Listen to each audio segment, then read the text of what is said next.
So let's start with a brief review of class 7, which is Introduction to Mutual Funds. And in this class, we discuss two topics, which is what is a mutual fund and types of mutual funds. So yeah, let's go. Hmm.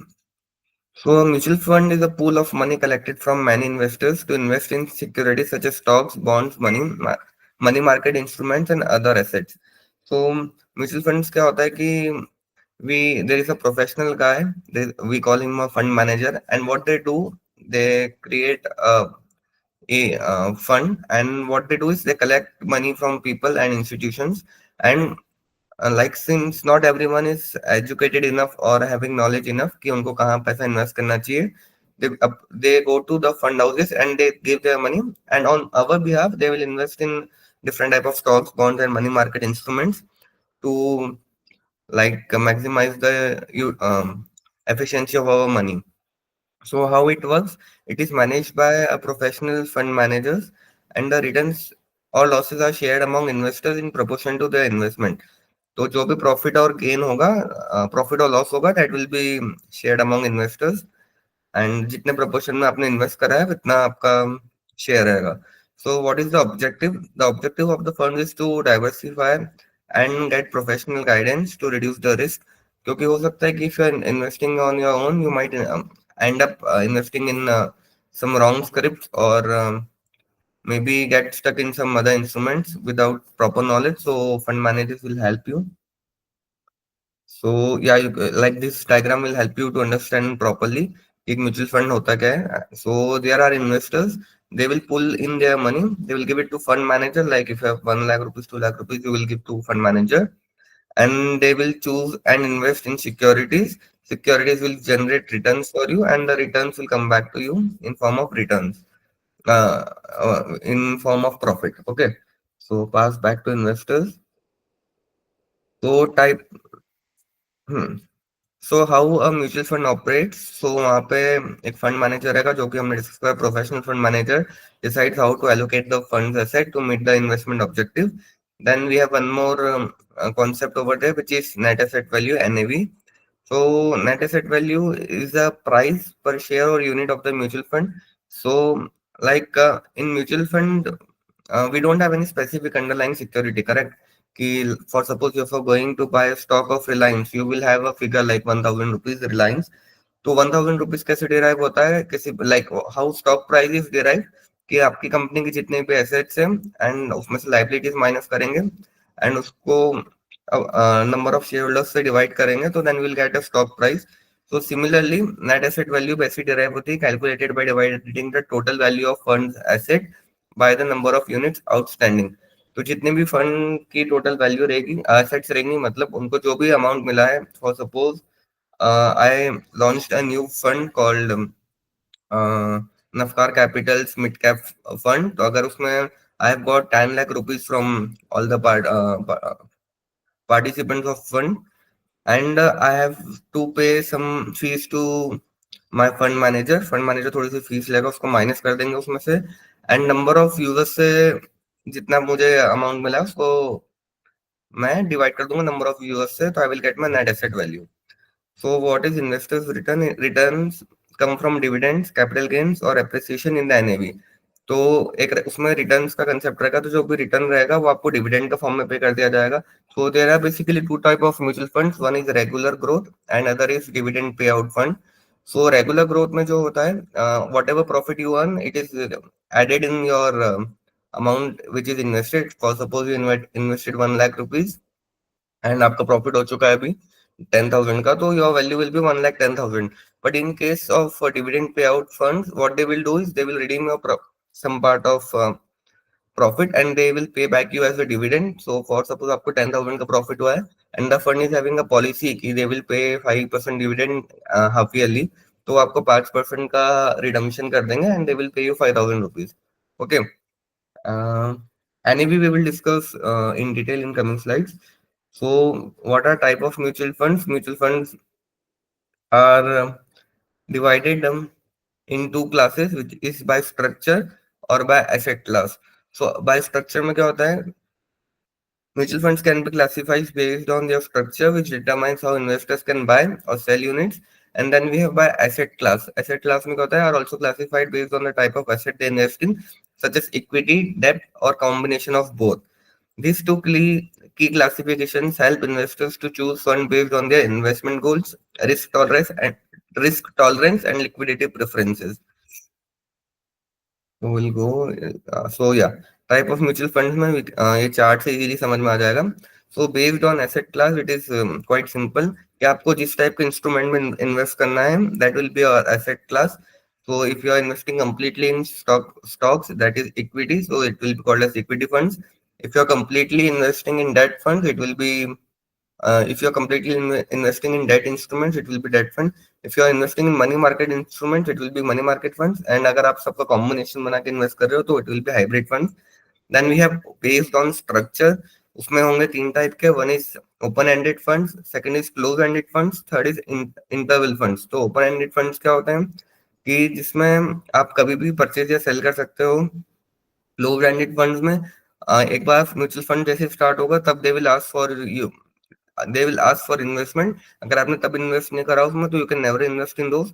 And then we have interval funds कि you will invest in those funds like वो आपको start में they will call money from you.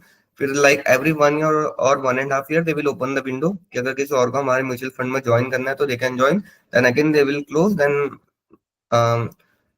again after 6-7 months or 1 year they will again open the window. So उसमें एक particular interval बाद they open the window. Then we have mutual funds based on our investment goals and based on risk.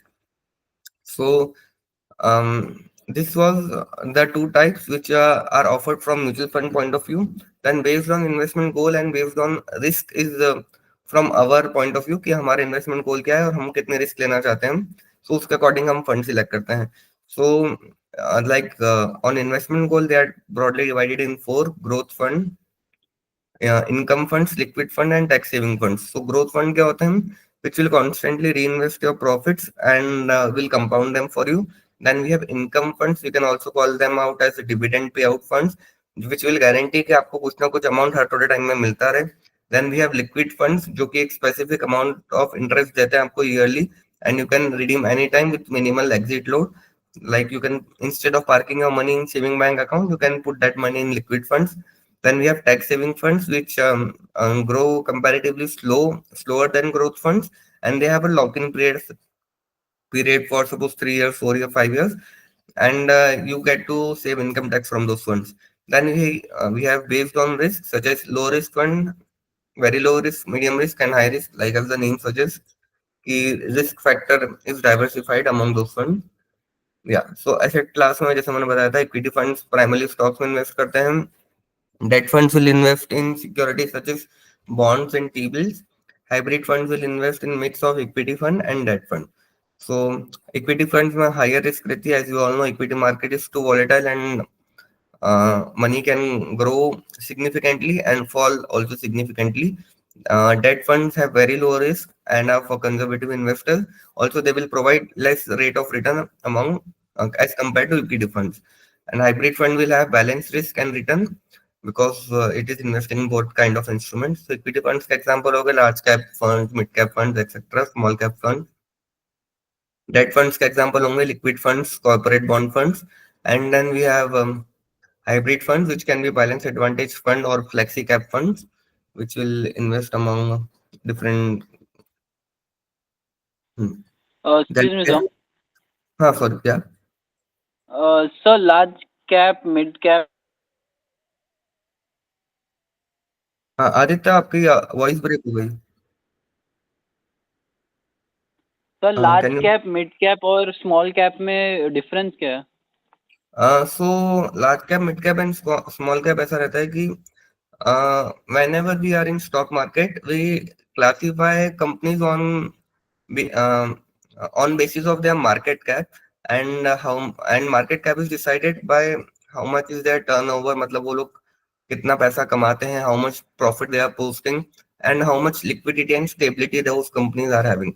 So if we are going for large cap funds, so large cap funds में क्या होगा कि those are like we have Nifty 50, correct? So Nifty 50 is composition of 50 largest companies of India. So all those largest company will be very stable.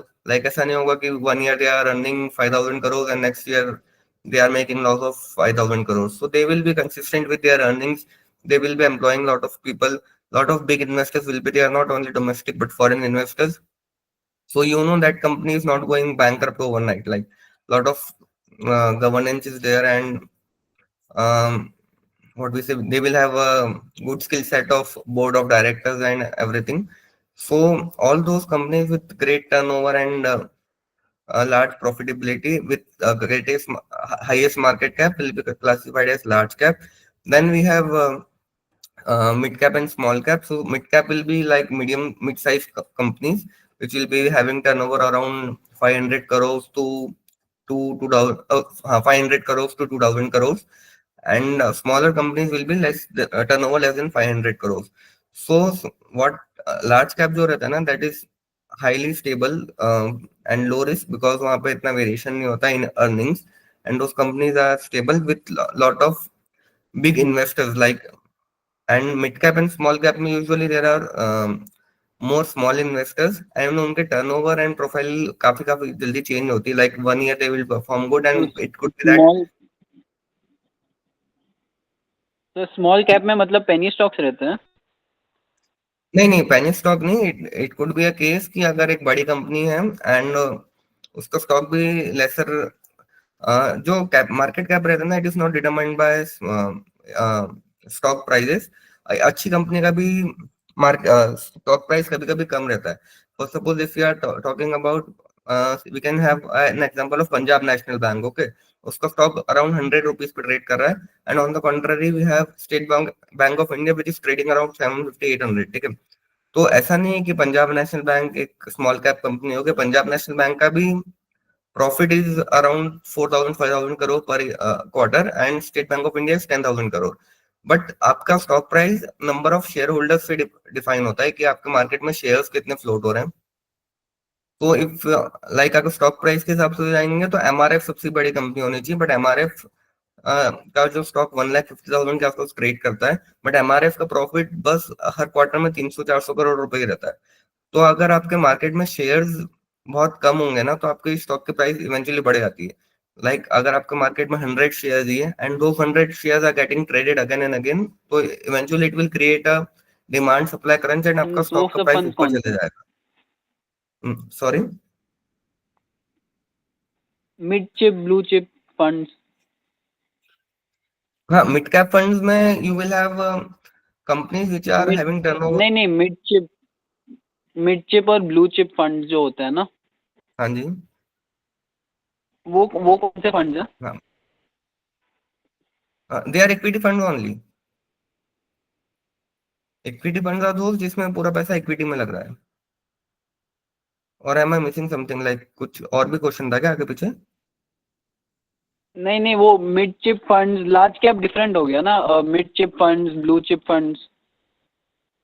हाँ, सो अरे देखे, वो large cap हो गया ना, तो लार्ज कैप का ही उन्होंने एक और नाम देकर रखा है blue chip, like they are synonyms only, कि ब्लू चिप स्टॉक्स बोलते हैं हम उनको, लार्ज कैप स्टॉक्स को। एंड मिड कैप बोला अच्छा था मैंने, अच्छा। आपने शायद मिड चिप सुन लिया होगा, बट वो मिड कैप है। Sorry for my vocabulary, it is mid cap and okay okay, small no cap, problem sir. Okay. Sir, so then ETFs are also, better than mutual funds, or mutual fund you would prefer mutual funds? नहीं, like if you have in-depth knowledge of market and if you're understanding the markets properly, then I think ETFs are better. Why? Because उसमें expense ratio नहीं रहता है, you can directly go and purchase from your broker. So what is expense ratio? अगर आप किसी भी mutual fund के through purchase कर रहे हो, करेक्ट, तो they will obviously charge some fees from you. So what they, उनको भी अपने खर्चे निकालने अपनी टीम्स के लिए, तो उनका अपने फंड मैनेजर की फीस निकालनी है, एंड उनका जो भी खर्चा है ऑफिस खोल कर रखा है वो सब निकालना है। तो वो एक एडिशनल कॉस्टिंग जुड़ जाती है which is around 1 to 2%। And जैसे जैसे आपका पोर्टफोलियो साइज बढ़ता जाएगा, like if your portfolio is around 1 crore rupees और 2 crore, तो उसमें 1 या 2% भी देना एनुअली आपको भारी पड़ेगा, ठीक है। तो ईटीएफ्स पे जाना चाहिए, पर ईटीएफ्स में ना इतने ज्यादा ब्रॉडर क्लासिफिकेशंस नहीं होते हैं कि फ्लेक्सी कैप हो गया या अलग अलग वैरायटी के। उसमें ना you will have particular index के फंड्स, तो उसमें ग्रोथ कंपैरेटिवली थोड़ी स्लो रहेगी। एंड अगर आप किसी पर्टिकुलर सेक्टर के ईटीएफ को परचेज करोगे, so you need to time the market. Like अभी ऑटोमोबाइल इंडस्ट्री का बूम खत्म हो रहा है, तो ऐसा नहीं कि अभी हमने ऑटोमोबाइल में डाल दिया, वी नीड टू टाइम कि इनकी सुपर साइकिल कब चालू होगी, and then we need to invest at that time. तो ईटीएफ में आपको बेटर रिटर्न मिलेगा। हाँ आदित्य, कुछ बोल रहे थे आप? Okay sir. Sir exit load भी रहता है ना इसमें, म्यूचुअल फंड्स में, हाँ, एक्टिव लोड व्हेन भी यू रहता है, are but withdrawing the money? या पर वो मोस्टली जितने भी म्यूचुअल फंड्स रहते हैं ना, they will waive off your exit load if you are holding for more than 6 months or 1 year. It varies from policy to policy, but it is usually 1 year. And mutual fund में सब long term के लिए जाते हैं, तो usually exit load लगता नहीं है किसी को। बट ये एक्सपेंस रेशियो बहुत भारी पड़ने लगता है जब आपका इन्वेस्टमेंट साइज बड़ा हो जाता है। Okay, so exit load depends on the time period you invested in. या एंड यूजुअली मतलब 95% म्यूचुअल फंड हाउसेज एक साल के बाद लेते नहीं है exit load. So like Tanisha and Ayushi, if you don't know exit load, ये एक फीस रहती है, एक म्यूचुअल फंड हाउस चार्ज करता है अगर whenever you are investing, and अगर आपने उसको 6 मंथ या विद इन 1 ईयर वापस से रिडम्पशन कर लिया, मतलब आपने पैसा बाहर निकाल लिया वापस, तो they will charge you a particular fees, क्योंकि उनको स्पेशली आपके लिए मार्केट से पैसा निकालना पड़ेगा, and they will have to sell, so they charge you some exit load.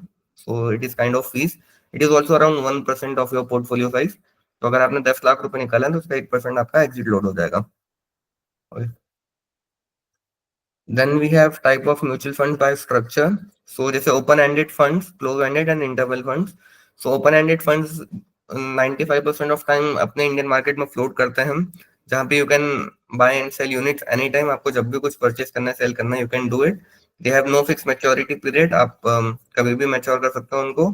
Example, most mutual funds in India are open ended.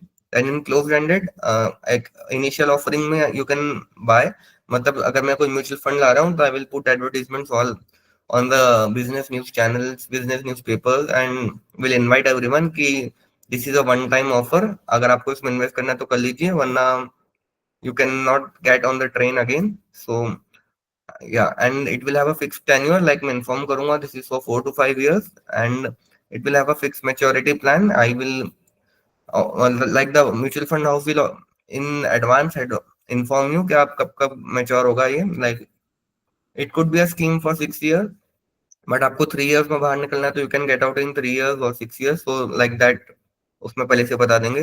Then we have interval funds, जो hybrid रहता है ओपन एंड क्लोज का, जिसमें बीच में कभी कभी window खुल जाती है, जिसको आना है वो आ जाए, एंड जिसको लीव करना है they can go and leave. Then what are the benefits of mutual funds? One is diversification, spreading investment across multiple asset class reduces risk. Then we have professional management, एक fund manager उसको manage करता है जो कि इस चीज के लिए क्वालिफाइड है, उसको बहुत नॉलेज है, so manage by experience fund managers. Then we have liquidity, open ended funds offer high liquidity, units can be redeemed at any time, उसमें कुछ ऐसा इशू नहीं रहता है, because their assets under management is so huge, like आप कभी भी cell कर दो तो आपको कोई मना नहीं करेगा पैसे लेने से वापस। Then we have affordability. Investors can start with small amounts, even 500 rupees in some cases. Example by SIP. And अभी तो 100 रुपीज का भी हाँ चालू कर दिया है, सेबी ने परमिशन दे दिया है। So even you can invest amount as small as 100 rupees in some mutual funds.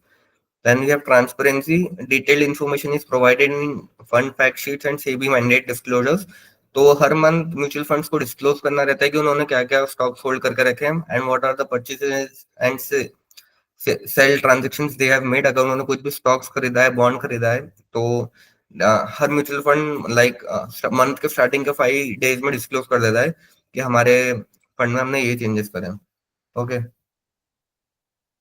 तो उसी का चार्ट है। So there are some disadvantage also कि excessive fees and expenses charge करते हैं कुछ कुछ mutual funds. Then we have lack of control, हमारे ऊपर कुछ भी कंट्रोल नहीं रहेगा कि वो लोग क्या बाय कर रहे हैं, सेल कर रहे हैं। We will need to rely on their expertise only. Sometimes fund managers can also make poor decisions, like they might end up investing in loss making companies, या फंड मैनेजर का vested interest है, उसकी बाहर बात हो गई कि अरे आप हमारी कंपनी में इन्वेस्ट कर दो, मैं आपको इतने रुपए दूंगा, हमारा स्टॉक प्राइस चढ़ाएगा। So that is a lack of control which we are having. And market risk रहती है। सो लाइक मार्केट क्रैश होगा तो eventually mutual fund will also come down, पर जीरो नहीं हो जाता है वो। So it is just market risk. Then we have tax implications. So investing in mutual funds can have some complicated income tax rules, like we have to classify in long term capital gain, short term capital gain, जो इतना बड़ा disadvantage नहीं, बस it's just a negative thing. Then we have उसी को detail में समझाया है. So what is net asset value? So net asset value जैसे डिस्कस किया था कि एसेट माइनस लाइबिलिटीज, आपके जितने भी एसेट्स है, आपने जितना भी अमाउंट मिला है आपको, that will be assets. Then we will reduce the liabilities which is आपको कितनी फीस देना है फंड मैनेजर्स को, आपका जो भी इलेक्ट्रिसिटी का खर्चा है या जो भी दुनिया भर के खर्चे हैं लाइबिलिटीज में जो आएंगे, जो आपको पे करना रहेंगे, that we will subtract and divide by total number of outstanding shares. So understanding NAV and its calculation. So how it is calculated? NAV is calculated by subtracting a fund's liabilities and expenses from its total asset value, and then dividing the result by the number of outstanding units. How it is used? NAV is used to evaluate mutual fund and determine the worth of an investor's investment in a fund. How it changes? NAV can change daily as the market value of securities change. How it is published? NAVs for mutual funds are published on the mutual funds website and on AMFI's website daily. So AMFI is an organization जो mutual fund को regulate करती है and go through करती है कि they are doing properly और not, and they are under compliance. देन एक टेबल के थ्रू मैं आपको बता देता हूँ कि how NAVs are calculated.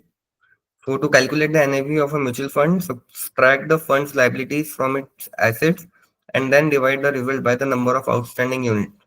For example, if a fund has assets worth 100 crores, liabilities of 5 crores and 10 crore outstanding units, the NAV would be 9.5 per unit. So like market value of securities held by the fund is rupees 10 lakh, cash in hand is 5 lakh. So every mutual fund will keep some 5 to 10% amount cash for themselves कि कभी भी market crash हो गया और if you are having a sudden dip in market, they can utilise those money for buying. और there could be a redemption pressure कि अगर आज तीन चार लोगों ने, मतलब बड़े बड़े पार्टीज ने या बहुत सारे लोगों ने बोल दिया कि we want our money back, तो दे कैलकुलेट इन एडवांस कि हमारे फंड्स में, for suppose we have HDFC securities और कोटक सिक्योरिटीज जो अलग अलग म्यूचुअल फंड्स ऑफर करते हैं, and with their past experience they know कि हर 6 मंथ्स में हमारे 2% क्लाइंट्स रिडम्पशन करते हैं. तो what they will do is they will keep a provision of some amount outside ताकि उनको स्टॉक मार्केट में सेलिंग ना करना पड़े, एंड दे कैन रीपे अगर कोई रिडम्पशन आता है तो. Okay, so that's cash in hand. Then we have liabilities of the funds, that is 3 lakh, and number of outstanding shares, that is 10,000. So how it is calculated? 10 NAV is calculated 10 lakh plus 5 lakh minus 3 lakh divided by 10,000. So total 12 lakh आया and divided by 10,000, so is equal to 120. तो अगर आप अभी कोई purchase करने जाओगे 1 lakh rupees लेके, तो आपको एक म्यूचुअल फंड की एनएवी मिलेगी. Consider it as a stock कि आपको एक स्टॉक मिल जाएगा 120 रुपीज में. एंड जैसे जैसे फंड की वैल्यू बढ़ती जाएगी, लाइक उन्होंने किसी सिक्योरिटी में इन्वेस्ट करा है, उसकी वैल्यू बढ़ के 10 लाख से 11 लाख हो गई, तो इवेंचुअली आपका ये 120 हो जाएगा, 125 रुपीज या 130 रुपीज. एंड जब आप सेल करोगे तो आपको 130 रुपीज के हिसाब से you will get your money back. Okay, तो like this was class 7. Actually record नहीं हो पाई थी, तो मैंने एक बार वो कर दिया था recap. I'll start with class 8, which is actual topic for today. 1 second.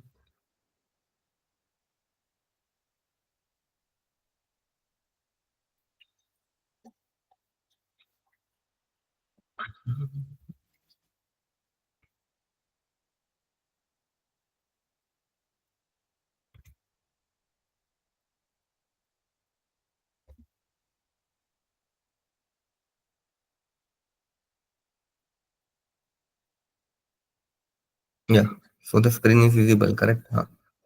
So आज का टॉपिक भी इसके रिलेटेड है, which is investing through mutual funds. So इसमें हम we will get go through in detail for two topics, which is power of compounding, and second is SIP, FWP, and taxation. So you guys are aware about compounding, like what is compounding, or any knowledge, any idea कि compounding क्या होती है? if you guys would have studied simple interest and compounding interest in school. The money grows over time. Yep, that's correct. Tanisha and Ayushi, would you like to add anything?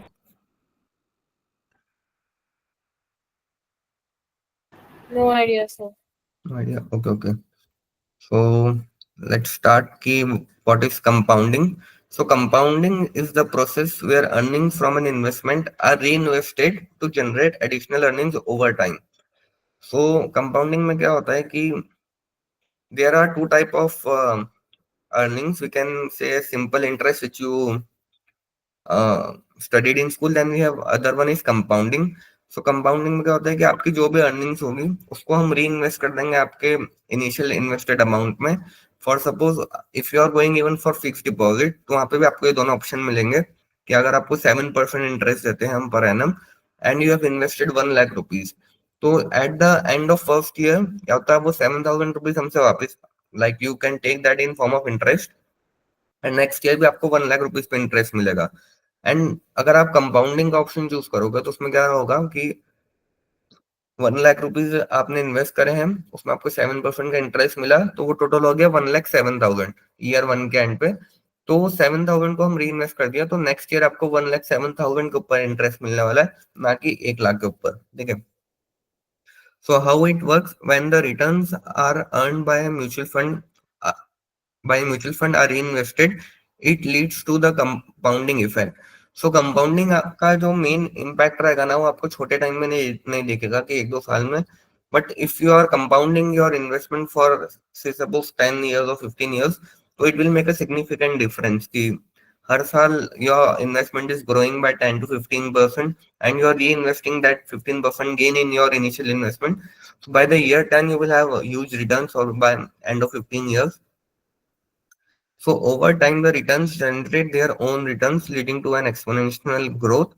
Example, investing 10,000 annually with a 10% return can grow significantly due to compounding over time. Okay. So like ये image में आप देख सकते हो कि the impact of compounding can be experienced best in case of long term investment, कि कैसे उसमें money grow हो सकता है. इतना rapidly भी grow नहीं होता है, but it's just for visual understanding कि this is how wealth is generated if you keep compounding. So here is an example discussing simple investing and compound investing. So like person A है और B है, like both have invested 10 lakh rupees on the start of year one, and both are gaining 10% at the end of 1 year. तो कितना difference होगा कि first year में simple investing में आपको 1 लाख का रिटर्न जनरेट होगा, फिर सेकंड में भी 10 और थर्ड में भी 10, and total return in 3 years will be 3 lakh. And compound investing में here we are reinvesting the same amount की ईयर 10 लाख हुआ, फिर उस पर इंटरेस्ट होके 11 लाख भी इन्वेस्टेड, देन सेकेंड ईयर में again we got 10% return which is 1,10,000, then it got reinvested, and at the end of 3 years we are getting total return of 3,31,000. So 31,000 का extra gain हो गया because they kept reinvesting their amount in the same instrument. So as you can see here how both the scenarios work, investor made more return while investing in compounding scheme. Okay, so compounding is clear कि कैसे how we re-add the gains or profit in our initial investment. You can give a thumbs up.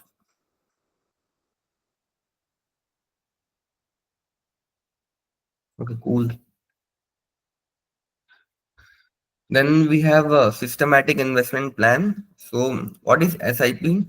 SIP allows investor to invest a fixed amount regularly, be it weekly, monthly or quarterly, in a mutual fund or any other instrument.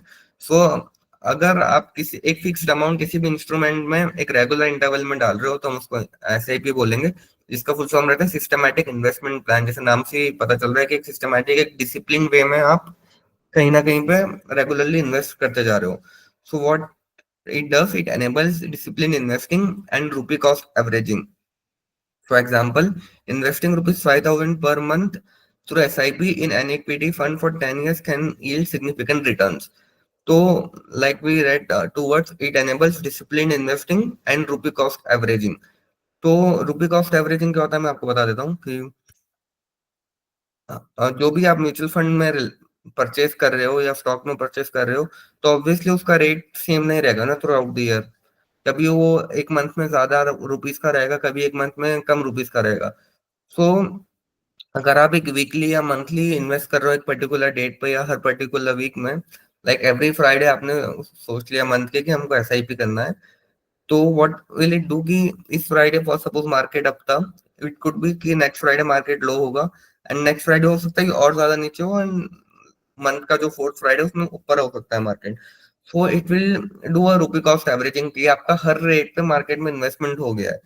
सो ऐसा नहीं as compared to lump sum investment कि आपके पास bonus आया 50,000 rupees का, आपने 50,000 rupees as it is उठा के market में इन्वेस्ट कर दिए, एंड मालूम पड़ा कि आपने बहुत हायर रेट पे डाल दिया। तो अगर आप थ्रू आउट दी मंथ या अक्रॉस दी मंथ इन्वेस्ट करते रहोगे, तो you will invest at every rate available, and उसके कारण आपकी एवरेज कॉस्ट कम आ जाएगी। लाइक आपने 80 रुपीज पे भी इन्वेस्ट करा, 100 पे भी करा, 120 पे भी करा, 90 पे भी करा, 110 पे भी करा, तो आपका एवरेज इन्वेस्टिंग कॉस्ट आ गया 100 रुपीज। एंड अगर आपने सिंगल अमाउंट इन्वेस्ट करके छोड़ दिया, तो हो सकता है कि आपने जब 110 रुपीज पे चल रहा होगा तब इन्वेस्ट करके डाल दिया होगा। तो 3 साल बाद जब आप रिटर्न देखोगे, तो आप जब एवरेज कॉस्टिंग वाला क्या देखोगे, तो रिटर्न बेटर रहेगा compare to the guy who made a single purchase of investment. Okay, so what are the benefits of SIP? We have five major benefits. It is lighter on the wallet, makes market timing irrelevant, enables rupee cost averaging benefits from power of compounding, then helps in goal planning. So first benefit is lighter on the wallet. Like कभी भी आपके ऊपर एक lump sum burden नहीं रहेगा कि मुझे एक बार में ही I need to invest 1 lakh 2 lakh 5 lakh whatever rupees. आप थोड़ा थोड़ा थोड़ा करके डालते जाओगे लाइक ईएमआई, तो आपको पता नहीं चलेगा, एंड आपको एकदम बर्डन फील नहीं होगा। Then it makes market timing irrelevant. So जैसे मैंने अभी बताया था कि अगर आप एक सिंगल शॉट में परचेस करोगे, तो आपको बहुत पेशेंटली वेट करना पड़ेगा टू टाइम द मार्केट, कि एकदम मुझे शॉर्ट शॉर्ट बॉटम पे ही एंट्री लेनी है, एकदम सस्ते में एंट्री लेना है, which is not possible. Market is too volatile, and जब मार्केट गिरता रहता है तो you can not time it, क्योंकि there will be lot of fear going among people कि ये तो और गिर जाएगा और गिर जाएगा, तो अभी मत डालो। And when it is going up, it is the similar case, और बढ़ जाएगा, अभी रिडम्पशन मत करो। सो अगर आप एसआईपी करते रहोगे, तो मार्केट टाइमिंग इररेलेवेंट रहेगी आपके लिए, आप हर लेवल पे थोड़ा थोड़ा इन्वेस्ट कर रहे हो। enables rupee cost averaging जो भी हमने अभी पढ़ा। Benefits from power of compounding, for suppose आपने वीक 1 पे 10,000 रुपीज डाले, देन आप वीक 2 पे भी 10,000 डाल रहे हो, तो वीक 2 तक आपका रिटर्न 10,000 पे भी थोड़ा सा जनरेट हो चुका है, एंड इवेंचुअली बढ़ते जाएगा। So that is benefit, it is benefiting from compounding. Then it helps in goal planning, आपको एक आइडिया रह जाएगा, आप सिस्टमेटिक तरीके से अपने फाइनेंसेस मैनेज कर सकते हो। एंड आपको पता है कि if I am getting 1 lakh per month as a salary, आप उसमें 20,000 रुपीज डालते जा रहे हो, सो it will help you in planning for a goal, like if you're saving the money for foreign trip or whatever reason, if you're saving for your wedding, so it will help in planning your goals. So yeah, rupee cost averaging is an investment technique where an individual invests a fixed amount of money at a regular interval, regardless of the market's ups and down. भले market कितना भी ऊपर जा रहा हो कितना भी नीचे आ रहा हो, you will keep making your purchases in SIP. So like you can get benefits of rupee cost averaging. Then it helps you in discipline, like encourages regular savings and long term wealth accumulation. Then yeah, so any doubts in benefits of SIP or SIP altogether?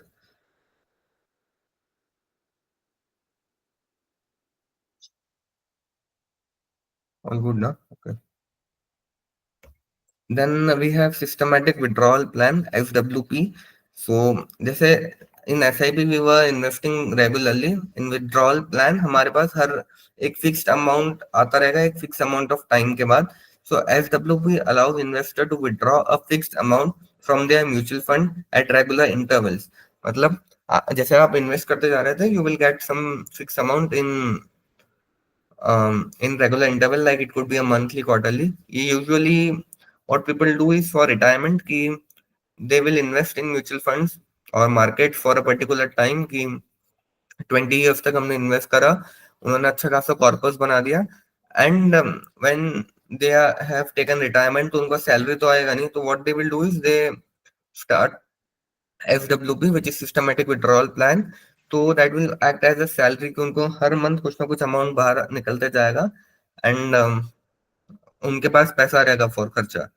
So how FWP works, the investor can plan for a regular cash flows by redeeming units of the funds gradually, ideal for post retirement income or planned financial needs. So even if you know कि मुझे 5 years बाद एक foreign trip जाना है, Europe जाना है, so you need to save a lot of amount.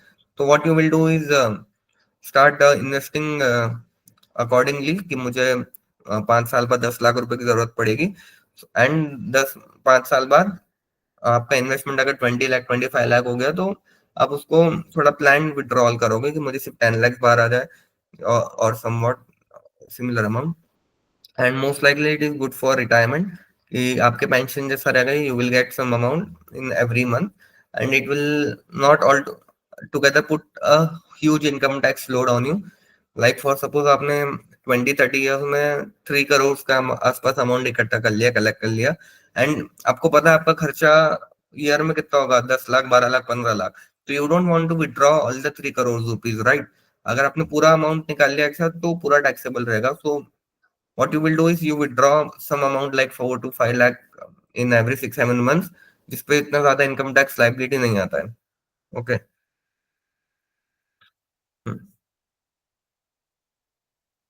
Then we have benefits of FWP. So one is flexibility, regular income, tax efficiency, and capital appreciation. So what it does is provide regular income, provides a steady income stream while keeping the remaining investment intact. Tax efficiency, withdrawals are treated as capital gains, which can have tax advantages. So, and we have drawbacks as well. We will have market risk, income risk, fees, inflation risk, and sequencing risk. So what happens is market risk में, like if you want to withdraw, आपने सोचा मैं retirement में बढ़िया निकालूंगा 60 years की as पे, and जब आपके रिटायरमेंट का टाइम आया तो मालूम पड़ा मार्केट क्रैश हो गया, 3-4 साल तक रिकवर ही नहीं हो रहा है, तो आपका इन्वेस्टमेंट की वैल्यू एकदम डाउन हो गई है. तो that will all together add a significant risk कि you won't be able to withdraw at higher rates जो आपने प्रॉफिट 2-3 साल पहले देखे थे. Then we have inflation risk कि इन्फ्लेशन बढ़ जाएगा एकदम, अगर for suppose your investment grow हुआ है 10% 15% के रेट पे, एंड महंगाई बढ़ रही है 20% के रेट पे, तो इट विल मेक, मतलब ऐसा बोलते हैं कि यू गाइस आर, आपने भी एक्सपीरियंस करा होगा कि आज से 5 साल पहले या 2 साल पहले जो 10,000 रुपीज की वैल्यू थी, वो आज इतनी नहीं है. आप बहुत कम चीजें खरीद पाते हो 10,000 रुपीज में. So in coming years similarly 1 lakh rupees 5 lakh rupees की वैल्यू इतनी नहीं रहेगी जो आज है. तो इन्फ्लेशन रिस्क क्या रहेगी कि आपने 3-4 करोड़ का कॉर्पस तो इकट्ठा कर लिया आपके रिटायरमेंट तक, पर 4 करोड़ की वैल्यू तब इतनी बची नहीं है, लाइक उसकी परचेस पावर ही रहेगी 1 या 2 करोड़ के बराबर. So those are some drawbacks of FWP. And या कैपिटल एप्रिसिएशन कैसे होगा उसमें, फॉर सपोज आपका कॉर्पस कलेक्ट हो गया 5 करोड़ के आसपास, 4 करोड़ के आसपास, एंड आपने उसमें से 1 करोड़ ही विड्रॉ करा है. ओके. तो उसमें आपका कैपिटल एप्रिसिएशन होता रहेगा, जो आपका रिमेनिंग अमाउंट है 5 करोड़ में से 1 करोड़ निकाल लिया, एंड 4 करोड़ अभी भी मार्केट में पार्कड है. सो जैसे जैसे मार्केट अप होगा तो वो भी ग्रो करता जाएगा. Then we have taxation on mutual funds. So mutual fund में भी दो टाइप के टैक्सेशन होते हैं. इक्विटी फंड्स को अलग तरीके से टैक्स किया जाता है, एंड डेब्ट फंड्स को अलग तरीके से टैक्स किया जाता है. So what are short term gains, मतलब short term capital gains and long term capital gain. So अगर आप म्यूचुअल फंड को 1 ईयर के विद इन सेल कर देते हो, इक्विटी म्यूचुअल फंड्स को, तो उसको हम शॉर्ट टर्म कैपिटल गेन बोलेंगे, एंड अगर आप 1 ईयर के बाद सेल करते हो तो उसको लॉन्ग टर्म कैपिटल गेन बोलेंगे. गेन इसलिए लिखा है यहाँ पे क्योंकि हम अजम्पशन लेके चल रहे हैं कि आपको 1 साल में वैल्यू बढ़ी गई होगी, अगर लॉस हो जाता है तो उसको लॉस में बोलेंगे, एंड उस पर टैक्स नहीं लगेगा, एंड उसको, उस लॉस को आप फ्यूचर में कैरी फॉरवर्ड कर सकते हो. फॉर सपोज आपने 1 लाख रुपीज में म्यूचुअल फंड खरीदा, एंड उसकी वैल्यू 90,000 हो गई रिडम्पशन के वक्त, तो आपको 10,000 रुपीज का नुकसान हो गया. तो आप वो 10, जब आप अपना income tax return return file करोगे, तो आप वो इनकम टैक्स को बता दोगे कि मुझे 10,000 का नुकसान हो गया अभी, एंड आने वाले 5-6 सालों में मुझे जब भी 10,000 रुपए का प्रॉफिट होगा तो आप इससे सेट ऑफ कर लेना, तो उस पर भी टैक्स नहीं लगेगा। सो what is short term capital gain tax? Gain from equity fund units held for less then 1 year, जो मैंने बता दिया, एंड लॉन्ग टर्म में अगर आपका मोर देन 1 ईयर है। तो short term capital gain tax का क्या रेट है? It is 20% now. ये साल के पहले तक इट वॉज 15%, तो बहुत ज्यादा इंक्रीज हो गया है, सीधे 15 से 20 तक पहुंच गया है। सो अगर आपने 1 लाख रुपीज में कुछ भी म्यूचुअल फंड परचेज करा था, उसकी वैल्यू 50,000 से बढ़ गई है, so it is 1,50,000 now, and 50,000 पे आपको 20% का टैक्स लग जाएगा। तो डेट इज 10,000 रुपीज, तो इवेंचुअली आपके हाथ में आएंगे 40,000, ठीक है। एंड अगर आपने लॉन्ग टर्म के लिए इन्वेस्ट करा था, मतलब आपने 1 साल से ज्यादा के लिए होल्ड करी थी म्यूचुअल फंड, एंड आपने फिर उसको सेल करा, तो उस पर 12.5% का टैक्स लगेगा, जो कि पहले 10% था। नेक्स्ट ईयर से इसको 12.5% कर देंगे। एंड आपने काफी लॉन्ग टाइम तक इन्वेस्टमेंट करके रखा है, तो जैसे मैं बोल रहा था कि आप एक साथ रिडम्पशन में करो तो आपको टैक्स बेनिफिट मिलते हैं। तो you will understand this from here कि आपको 1,25,000 रुपीज तक कोई भी टैक्स नहीं लगेगा लॉन्ग टर्म कैपिटल गेन में। तो फॉर सपोज आपने कोई म्यूचुअल फंड में इन्वेस्टमेंट करा था 5 लाख रुपीज तक, 5 लाख रुपीज का, उसकी आज वैल्यू हो गई 7 लाख रुपीज। तो 7 लाख रुपीज मतलब 2 लाख रुपीज का गेन हो गया आपको। तो 2 लाख रुपीज में से 1,25,000 पहले माइनस हो जाएगा, तो वो बचेगा 75,000, एंड वो 75,000 के ऊपर टैक्स लगेगा, ना कि 2 लाख रुपीज पे पूरा। So you get some tax benefits in long term investing.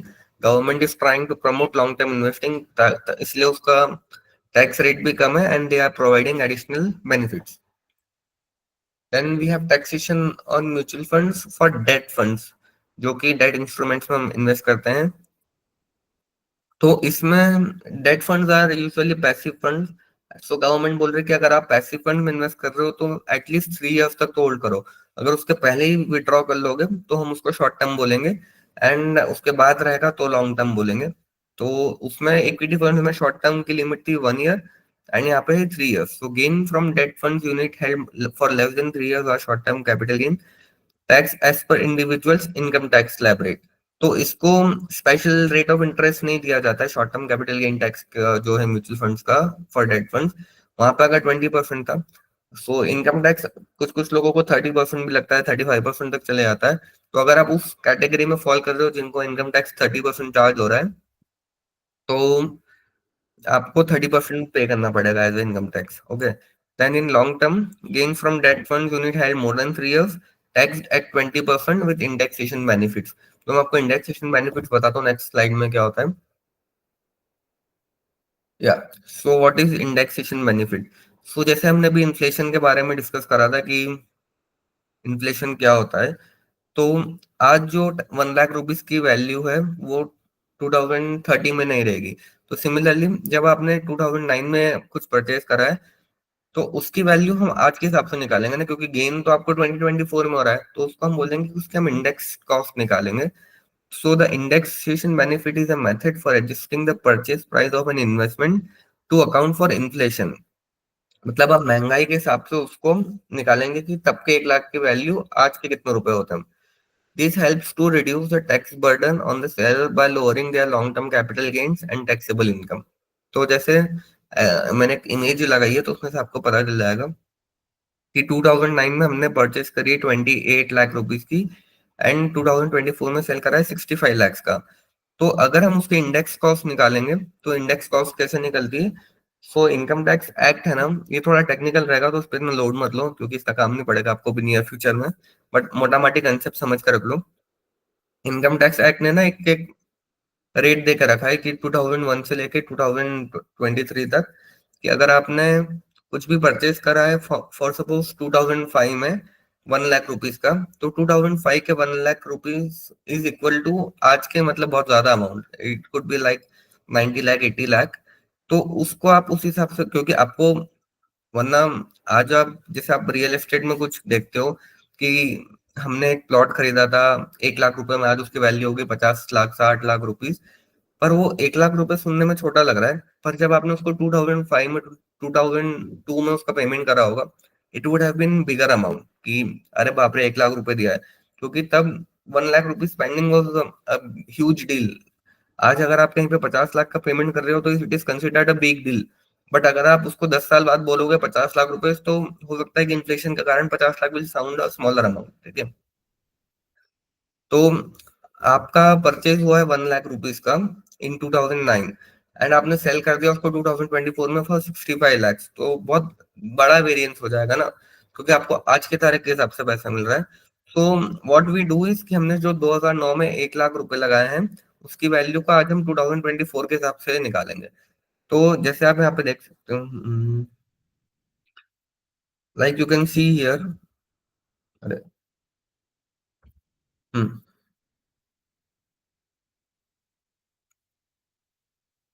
Pen नहीं आ रहा।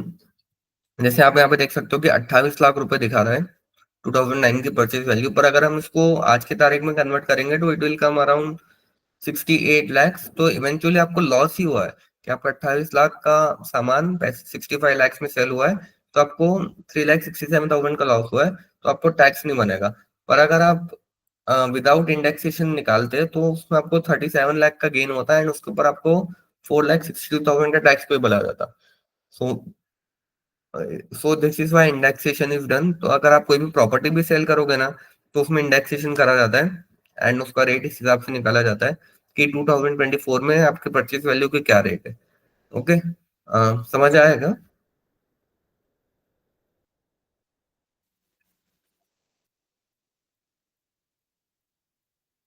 Okay, cool.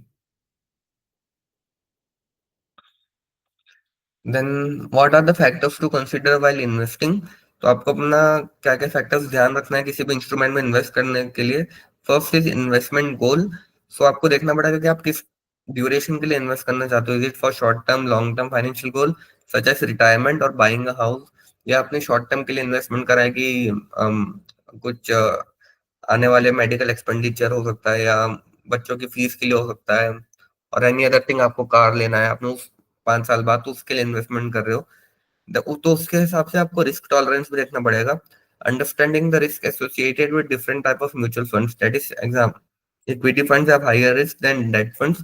तो अगर आपको 2 to 3 years से कम के लिए इन्वेस्टमेंट करना है तो आपको डेट फंड्स में जाना चाहिए, क्योंकि इक्विटी मार्केट कभी कभी 1 to 2 years में अच्छा रिटर्न भी जनरेट कर देती है। But if your luck is bad, हो सकता है कि आपका जब रिडम्पशन का टाइम आया मार्केट क्रैश हो गया। फॉर सपोज 2018 में जिन्होंने इन्वेस्टमेंट करा होगा ये सोच के कि मैं 2020 में रिडीम कर लूंगा, पर 2020 में पूरा मार्केट क्रैश हो गया था because of Covid, like average stock was down by 60 to 70%। तो आपका म्यूचुअल फंड भी अराउंड 50% से डाउन हो गया होगा, तो आप तब रिडम्पशन नहीं कर सकते हो, क्योंकि you will be in huge loss. ठीक है, अभी आज की तारीख में बहुत ऊपर है, पर अगर तब जिसको इमरजेंसी में रिडम्पशन करना पड़ा होगा, या किसी के घर में तब कोविड के इमरजेंसी के कारण ही फंड्स लगे होंगे, तो और उसने अगर इक्विटी फंड में इन्वेस्ट करके रखा होगा, तो उनको बहुत ज्यादा हैवी लॉस में सेल करना पड़ा होगा। Investment horizon, time period for which you plan to stay invested. Equity funds are suitable for long term, while debt funds are ideal for short to medium term investments. Then we have expense ratio. The fee charged by fund houses to manage the mutual fund. A lower expense ratio translates to higher return for investors. So there could be different mutual fund providers, and बहुत सारे mutual fund same type का product भी cell करते हैं। Like जैसे आपको कोई crayons या कलर लेने हैं, तो you will have lot of company selling similar kind of crayons, and आपको अपने लिए बेस्ट वन चूज करना पड़ेगा।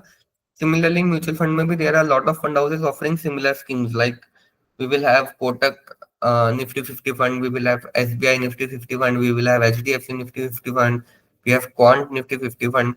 So आपको कौन सी कंपनी का लेना है वो आप डिसाइड करोगे कैसे, कि जिसका सबसे लोअर एक्सपेंस रेशो है, जो अपना फंड एफिशिएंटली मैनेज कर रहे हैं, जिनके पास रिटर्न्स अच्छे हैं, तो उससे आप डिसाइड करोगे। अगर एच डी एफ सी का एक्सपेंस रेशो 1% है एंड कोटक का 1.5% है, तो obviously will go with H D F C, क्योंकि आपका 0.5% बच रहा है कॉस्ट में। So always compare all the mutual fund in same category for getting the best expense ratio and to avoid the unnecessary charges. Yeah, so this was all about SIP, SWP, and taxation of mutual funds. And I have some set of questions for you guys. Do you have any doubt in class number 8? So we can discuss those, and otherwise we can take those questions up.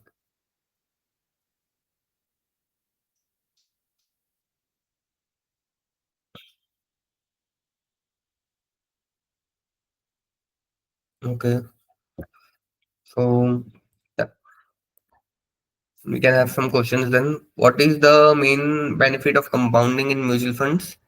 A, it generates fixed return over time. B, reinvested earnings generate additional earnings leading to exponential growth. C, it helps to reduce the total amount invested. D, it ensures guaranteed profit on investment. Anyone would like to answer?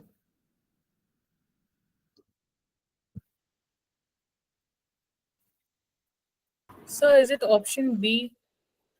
Yeah, correct. Reinvested earnings generate additional earnings leading to exponential growth. So yeah, it is B, correct answer. So which of the following is best? Which of the following describe best describes SIP? A way to withdraw money from a mutual fund at a regular interval. B, a method to invest a fixed amount regularly in a mutual fund. C, a type of mutual fund focused on debt securities. D, a plan to switch between mutual funds without paying taxes.